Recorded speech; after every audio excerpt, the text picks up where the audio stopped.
मेरे प्यारे भाइयों बहनों, आप सभी लोगों को मेरा प्रणाम। वर्षों के बाद आज मैं इस वीडियो को बनाने जा रहा हूँ। आप सभी लोगों से निवेदन है कि थोड़ा सा समय निकाल कर ज़रूर देखें और ज़्यादा से ज़्यादा शेयर करें अगर अच्छा लगे तो। दोस्तों, एक बूढ़ा पिता आंखों पर आंसू लिए हुए, मस्तक पर थकान और अपने पास की कचहरी पर पहुंचता है। दोस्तों, आसपास देखने के बाद कचहरी के एक वकील साहब के चैम्बर पर पहुंचता है। भरी तो भारी लू को धूप खाता हुआ लू की थपेड़ों से उस वृद्ध के चेहरे पर लाली मचा चुकी थी। बीमार सा प्रतीत दिख रहा था। वकील साहब के चैम्बर में पहुंचते ही वकील साहब ने सवाल किया, कहिए दादा, किस काम से आए? दादा ने थकान भरी एक सांस ली और थकी हुई आवाज़ में कहा, बेटा, बहुत परेशान हूँ, कुछ नहीं बचा, बूढ़ा हो गया हूँ, खाने कमाने के लिए कुछ नहीं है। वकील साहब ने अपनी ऊंची आवाज़ में, अपनी टोन में पूछा, क्या बेटे नहीं हैं? वही थकान भरी आवाज़ बैठे गली से दादा ने वकील साहब से कहा कि साहब, एक बेटा है जिसका विवाह हो चुका है, अपने बीवी बच्चों को लेकर के परदेश चला गया है। वर्षों बीत जाते हैं, मेरे पास आता नहीं है, 2 रुपए भी कमाई के नहीं देता। बताओ मैं क्या खाऊं? भूखों प्यासों मैं ऐसे ही पड़ा रहता हूँ। मेरी पत्नी गुजर गई और मैं अकेला ऐसे ही भटक रहा हूँ। वकील साहब ने पूछा कि तो मैं क्या करूं? दादा ने बड़ी विनम्रता से कहा, साहब, मैं एक मुकदमा लिखवाना चाहता हूं, जज साहब के सामने जाना चाहता हूं, ताकि जज साहब मेरे बेटे को आदेश दें कि मेरा बेटा मेरे पालन भरण के लिए, पेट पालने के लिए कुछ मुझे भी रुपए पैसे दे, जिससे मैं जीवन को जी सकूं। वकील साहब समझ चुके थे कि दादा तो इतने खुद मारे पीते हैं, खुद दुख के ग्रसित हैं, इनके पास क्या होगा, ये हमें क्या देंगे।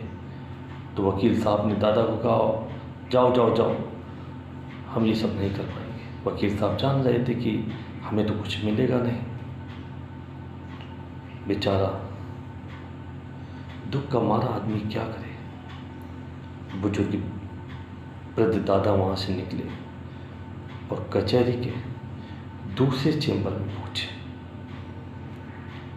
दूसरे वकील साहब के पास जा कर के हाथ जोड़ करके दर्द भरी आवाज़ में अपनी यही पूरी कहानी दोहराई। वकील साहब नम्र स्वभाव के थे, दयालु थे। उनको दादा की बात समझ में आ गई और उन्होंने दादा से कहा, दादा, लो ये कोरा कागज़, अगर लिख लेते हो तो इसमें कुछ लिख दो, अगर न लिख पाते हो तो हम लिख दे रहे हैं और इसमें आप साइन कर दो पढ़ करके, तो हम ये जज साहब के पास ले जा करके आपका मुकदमा दायर करवा देंगे, जिससे जज साहब आपके बेटे को बुला करके समझाएंगे और उससे कुछ हल निकलेगा। दादा ने वही काम किया और अगले दिन वकील साहब ने जज साहब के समक्ष दादा की फाइल प्रस्तुत की दादा की फाइल को पढ़ करके जज साहब ने दादा के सामने दादा के वकील से कहा कि ठीक है, मैं इनके लड़के को बुलवा लेता हूँ और उनको समझाता हूँ। अगले दिन एक पत्र जारी हुआ। एक सप्ताह के बाद उनके बेटे को प्रदेश से बुलाया गया और वो उनका लड़का आया और जज साहब के सामने उसने अपनी बात कहने के लिए वकील को लेकर के खड़ा हुआ। दोस्तों, एक तरफ बेटा, एक तरफ वृद्ध पिता, दोनों अपनी बात कहने के लिए कटघरे में खड़े हैं। पिता की आंखों में आंसू, दर्द भरी आवाज़, मस्तक में थकान। जज साहब ने उनके पुत्र से पूछा, क्यों अपने पिता की देखरेख नहीं करते हो? पिता के पेट भरण पालन के लिए कुछ पैसे नहीं देते हो? तो उसके पुत्र ने कहा, साहब, मेरे पिता अमीर लोगों की श्रेणी में आते हैं। मेरे यहाँ खुद कुछ वर्कर काम करते हैं। मेरे पिता के पास किसी भी प्रकार की कोई कमी नहीं है। ये सिर्फ एक ढोंग लेकर के आए हैं। जज साहब ने पिता से पूछा, क्या ये बात सत्य है?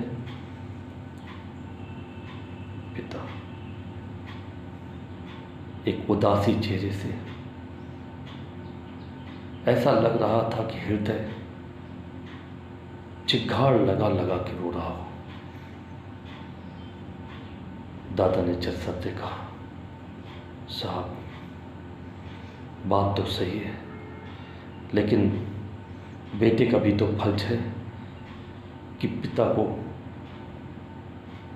कुछ खाने पीने के लिए, भरण पोषण के लिए कुछ दे, ताकि मेरा भी जीवन चल सके।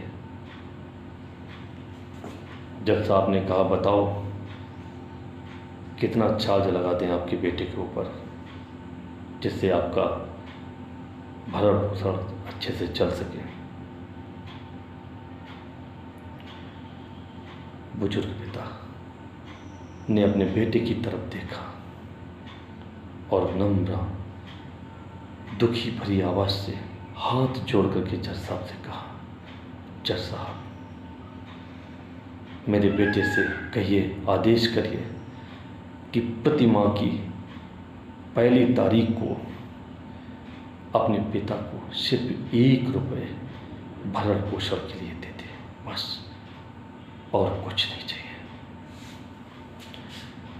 जज साहब ने जैसे वृद्ध पिता की बात सुनी कि वो अपने पुत्र से मात्र 1 रुपये की अपेक्षा कर रहा है, 1 रुपये का केवल भरण पोषण के लिए विनती कर रहा है। जज साहब ने वृद्ध से पूछा, क्यों दादा, 1 रुपये से क्या होगा? फिर क्या? वृद्ध पिता रोने लगा। रो करके बोला, जज साहब, बात रुपये पैसों की नहीं है। जो मैंने सपना देखा था, इसको पैदा किया, पढ़ा लिखा करके बड़ा किया, खून पसीने की कमाई से एक साम्राज्य खड़ा किया। आज जिसकी शादी हो गई तो ये अपने बीवी बच्चों को लेकर के परदेश चला गया, हमसे हजारों किलोमीटर दूर चला गया। रोते हुए कहा, इसकी माँ गुजर गई, अंतिम समय पर अपने बेटे से नहीं मिल पाई। जज साहब, मेरे भी बस कुछ ही दिन बाकी हैं। इन अंतिम दिनों में हर महीने की पहली तारीख को सिर्फ 1 रुपये के बहाने ही अपने बेटे से मिलता रहूँगा। पता नहीं कि जीवन कब खत्म हो जाए, और कुछ नहीं चाहिए। जज साहब ने उस वृद्ध की बात सुन करके अपने चश्मे को उतार करके अपनी मेज में रख दिया। कलम से अपने माथा पीटने लगे और बिना कुछ ऑर्डर दिए अपना फ़ोन उठाया और अपने वृद्ध पिता को फ़ोन किया। जज साहब ने रोते हुए कहा, पिताजी कैसे हो? वहाँ से एक दबी हुई आवाज़ आई कि बेटा बस 2-4 दिन का मेहमान हूँ, आ जाओ मिलने।